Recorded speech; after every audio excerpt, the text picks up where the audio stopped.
Hello, everyone. Thanks for joining us. My name is Lora Painter, evening anchor at ABC 10, and a proud board member of our beloved Sacramento Philharmonic and Opera. So we are talking ahead of our season grand finale, our opera Don Giovanni. And here I have our maestro and maestra, our wonderful, wonderful esteemed guest. Welcome to Sacramento. We have our stage director, Omer Ben Seadia, and our conductor, Ming Luke. So, welcome to you both. A warm Thank welcome. you. Thank Oh, you thank so you very much for much. being here. Very exciting. So, we just wanted to start off learning a little bit about your backgrounds. I know both of you are so international and have performed just about everywhere. And I want to pick your brains on so many different things, but we do have a limited amount of time.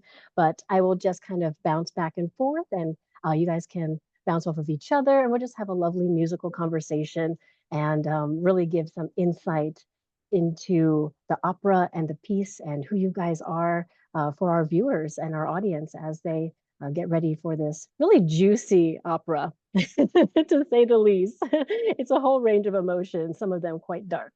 Omer, we'll start with you. Tell us a little bit about yourself. I understand you studied in Cincinnati and Tel Aviv. Yeah, so I'm originally from Tel Aviv, from Israel, and I started working in theater when I was my dad's assistant director. When I was about 4 years old, he put me to work as his assistant. He directs theater in Israel, and I waited until I was 15 to start working opera.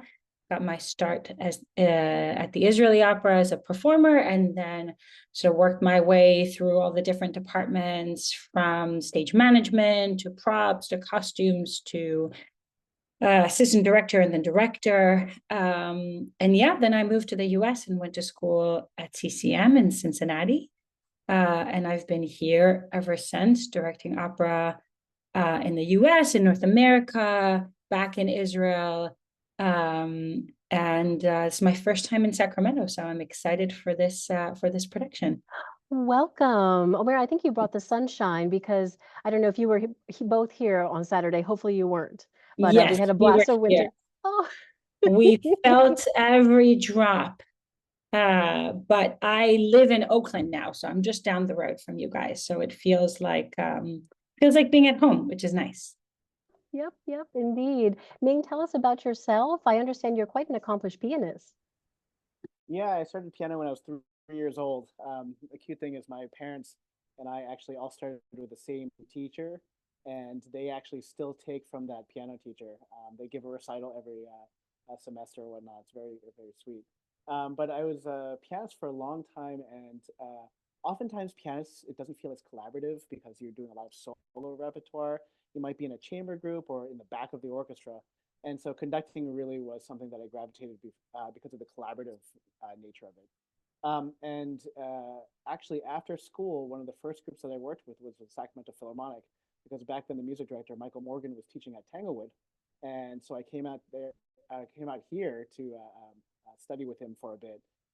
And the interesting thing about conducting is that, especially in the U.S., you get pigeonholed. You know, they might say, "Well, you're a symphonic conductor, focus on symphonic works, but not opera." Or opera, only opera, and you don't work with ballet or chorus or pops. And for me, that never sort of resonated because, composers like Tchaikovsky, he would write operas, ballets, symphonies, all these works. And so for me, I think that I wanted to have a career that really expands beyond certain areas and really makes those connections between the various repertoires and genres that people compose and whatnot.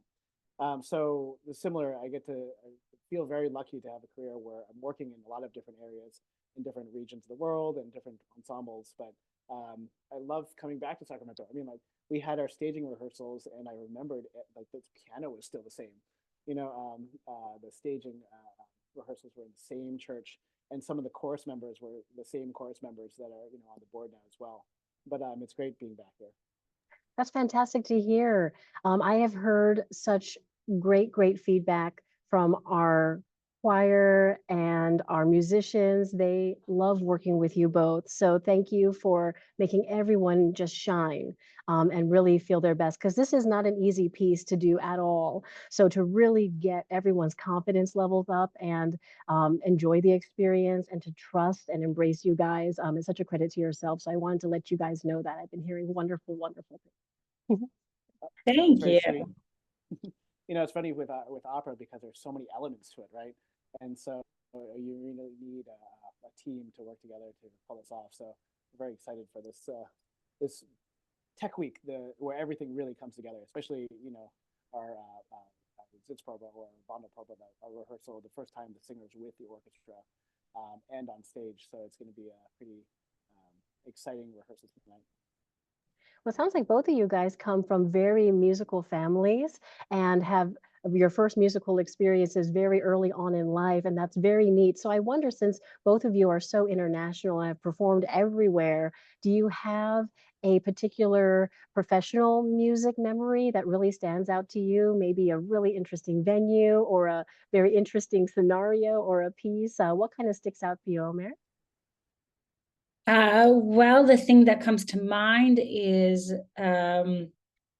this about 6 months ago, I was slated to stage Lucia at the Israeli Opera. We were supposed to start rehearsals October 12th. And my husband and I got there October 4th, right before. And then the war broke out. And so rehearsals were put on hold, obviously. And the show ended up getting postponed until December, end of December.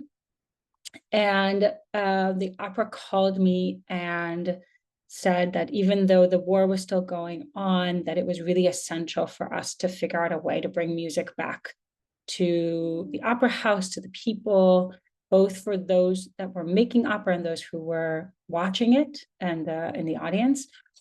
And so instead of being there for 6 weeks and preparing a show, we had 2. Everybody flew in last minute for safety concerns, and we put together a show that was probably one of the most moving and artistically and emotionally satisfying things that I've done, because our audience was coming for the first time since the war started to a theater to come together and watch opera, to create opera. It was a very emotional experience to make it. And we ended up dedicating the show to a lot of the people who lost their lives in October. And we're continuing to sort of like fight. It was absolutely something I hope I never have to do again, but was very fortunate that I was able to bring that to the audience. Omer, thank you for sharing that powerful story. And it really speaks to the importance and power of music in helping people heal and get through tough times, and really the importance of music. And thank you for all that you do, and thoughts and prayers with any family and loved ones you may have out there, Omer. Thank you. Thank you. Ming, any stories you want to share, and any unique locations or music memories in your professional career? Oh, there's so many, but Omer, I mean, that's an amazing story. I mean, it reminds me of these iconic moments. What is it? Beethoven 9 with Berlin Wall, right? I mean, like there's so many interesting, powerful moments where you have repertoire that's is really iconic in a certain area, a certain time of history. That's amazing. I guess for me, I mean, like it's interesting because every single country has its own sort of culture and atmosphere, and the musicians also share that too. So I mean, the incredibly professional nature of the English musicians, but sometimes they're not paid very well, but they're incredibly professional. They come prepared to do anything on very little rehearsal or a lot of rehearsal. One of my favorites was in Russia. We San Francisco Ballet was going to do collaboration with the Bolshoi Orchestra, and so I don't know what happened, but they programmed all Russian repertoire, and so I had to go out there and coach and rehearse the Bolshoi Orchestra, the most iconic Russian orchestra, on Russian repertoire, which I have no business doing to them. But it was this phenomenal collaboration because they would sit here and they would say, well, that part is wrong because it's a Western part, but it got mistranslated, and it's actually, this is the right note, these are the right articulations. And it was this fantastic collaboration. But I'll never forget the second movement of the Shostakovich second piano concerto. And it starts off, and Shostakovich says piano, and it's only strings, and so it's soft. And the way we normally play it is, well, there's certainly markings that can say play much softer, like pianissimo or whatnot. It just says piano. And so they played, normally people just play a normal piano. It's very dark, and the piano comes in. It's like the light of sunshine coming through the clouds or whatnot. But the way the Bolshoi Orchestra played it, and they just said afterwards, this is how we play Shostakovich. It was like the most desolate, quietest, intense sound. And I was like, that is nowhere near like a piano. That is like the most incredible sound. Like, I'll never forget the sound that you hear. And I think that especially when you work with musicians of all different areas, they really bring something different, to the repertoire. And so, I was actually really glad to do Russian repertoire because it was like an education for me, right? It was just absolutely fantastic. But it really is wonderful, and opera is phenomenal for that because you have people that are from various countries, all over different backgrounds, and then you get stuck together, for a few weeks, all collaborating to do this fantastic production. It's a lot of fun to get to know people from all different regions. Cool. Well, thank you. Go Phrase ahead. together. I think that's pretty accurate. Yeah. Yeah, you guys only have such a short amount of time, but you're such greatly trained professionals that you all make it happen, and we're all just in awe. So let's speak about the music and the production that's going on and what we can expect on Saturday. Let's first focus on the music, the composition. Ming, what are we talking about here with Mozart? It is so rich, so difficult. As they said in Amadeus, too many notes. But so many notes, I like to say, so many notes to enjoy. What are your thoughts, Ming? How did you help the orchestra tackle this? Can you give our audience just a little bit of an idea of what we can expect to the difficulty level and the mastery required for this piece? Sure. I mean, I think that the beautiful thing about masterworks like Don Giovanni or anything, a lot of things that Mozart and other great composers work, is sort of the amount of layers in between. So there are these in the opera, obviously, there's all these characters and the way they interact. They each have solo moments, but they also have duets, trios. There's a sextet that's fantastic, a quartet that's amazing. And you have them all just, their characters are intersecting with each other. And musically, it's just the way Mozart weaves it all together is absolutely fascinating. But in addition to that, there is a lot of other layers. Like there's a harpsichordist that will play along for recitative, which is more spoken. It's the tempos are much faster, as if it's speech, but it is also sung. But there are different layers for that too, because Mozart writes certain ones that are with orchestra, and so it's a recitative with orchestra playing in a little bit more intense way, music that is a much more driven and engaging. And then you also have, the dry recits with the harpsichord, where the characters are just fully in their characters, interacting with each other. So there's a guy, his name is Ronnie Greenberg, one of the most fantastic keyboardists, that's almost like another character on stage. And the way Omer has it staged, he actually has his own place in his own on stage where he interacts as if he is another character on in the cast. And so we have the dry recits with just Ronnie playing. We also have a cellist that might join him for a little bit. We have the orchestra that might join in for another level of intensity to the recits. And then, of course, you have the sung arias and all the ensembles. There are just so many different ways that Mozart gets to play around with not only the music, but the characters and how they interact with each other. And so it's just a really full, fantastic, beautiful masterwork. Many people think like this is one of their favorites of not only Mozart's, but all of, opera repertoire. So it's going to be absolutely gorgeous, intense, like every range of emotion in this opera is just, it's going to be a lot of fun. And to work with the musicians, we have just a few hours with the orchestra alone to try to get it all prepared. And so they've been doing a fantastic job, and it's great to see them. Good to hear. Now, Omer, I want to ask you about the production. Are you taking us to 1700s Italy? Where are we going? What is your vision for this? And what can we expect? So we are actually staying right here. One of the great, incredible qualities of Mozart is that he is as relevant today as he was when he was writing And there is very little translating that you have to do culturally and emotionally from what it is that he wrote to where we are right now in 2024. So what we've done in this production is we're highlighting the orchestra.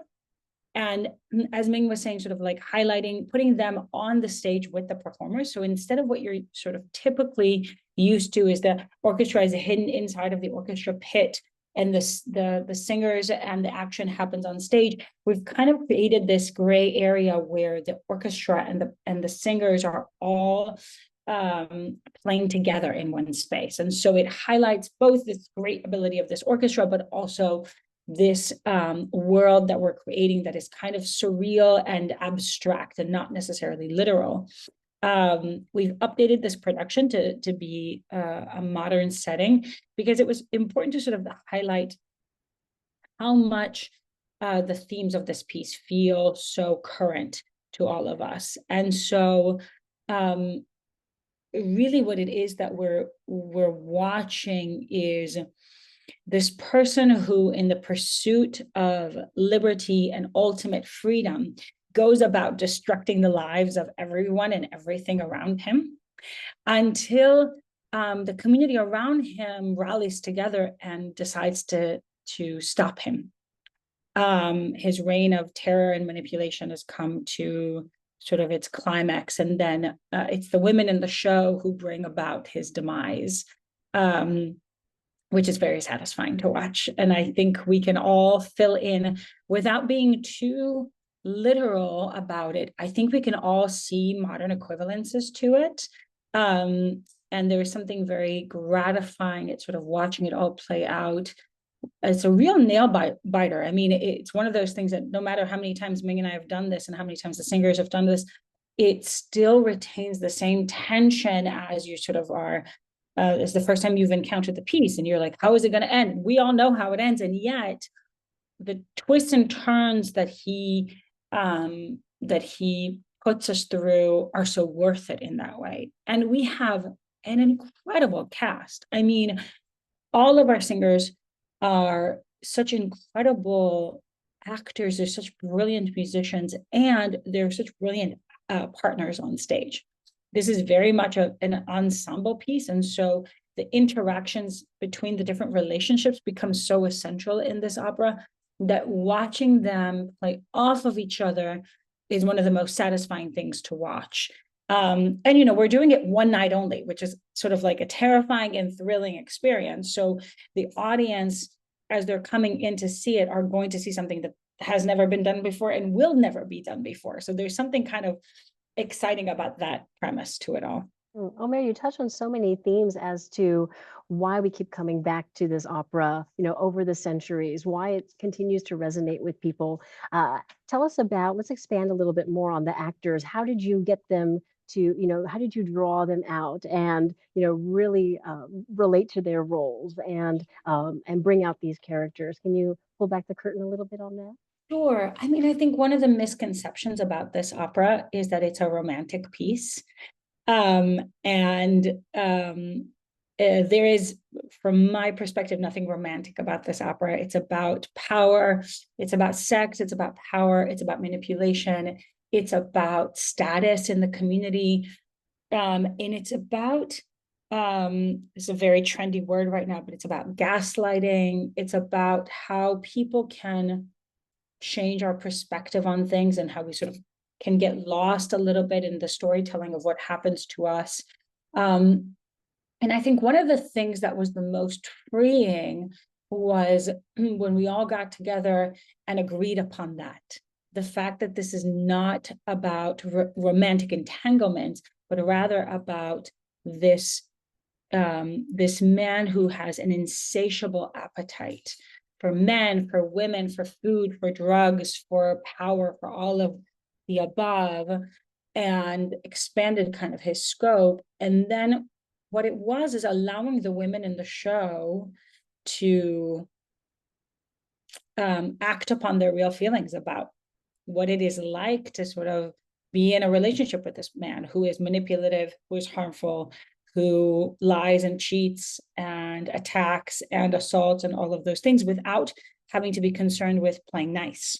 And so once those floodgates opened, everyone was having a great time because there's so much flexibility. And I think we all kind of agreed from the beginning, this production is for, what are we in now?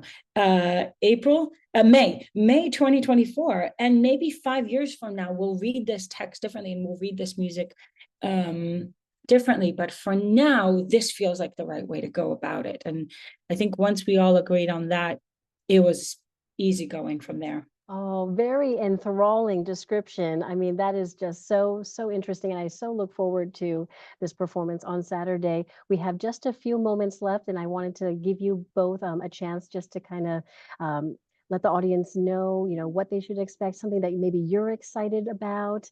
Any other last thoughts we wanted to share ahead, Ming? Sure. I have to go back to Ronnie because, in the music, it has very sparse. He has been given just like basic chords. But in reality, as he got to know the cast and how they work, and obviously Omer too, in terms of how they're approaching various scenes, he basically has to improvise and develop, an accompaniment to that creates a character or emphasizes what's happening in the scene. And so I think it's fun for the audience to know that much of what he's playing is actually made up. It's like it has a certain structure, but he's actually, creating that character, which is really wonderful. And because he's like right on stage, it's wonderful to watch him. So. Oh, Omer? Just the fact that if you're used to kind of opera, there is the way that we've set up this production, we're actually playing on top of the pit, which means that the audience is going to get actually a very, very close look at the performers. And like I said, we have an incredible group of actors here. And so you'll really be able to, feel the resonance of their voices and be able to see all the details of what they're doing with their faces, with their bodies. It's really an exceptional experience in that regard. Well, we have much to look forward to on Saturday night. And Ming and Omer, thank you so much for sharing your talents with us, coming to town and working with our lovely chorus and orchestra. We just can't wait to see you on Saturday. And you guys have to hurry back to rehearsal. So I will let you go. I set you free. Enjoy the rest of your night and can't wait to meet you in person. Thank you so much. Looking forward to it.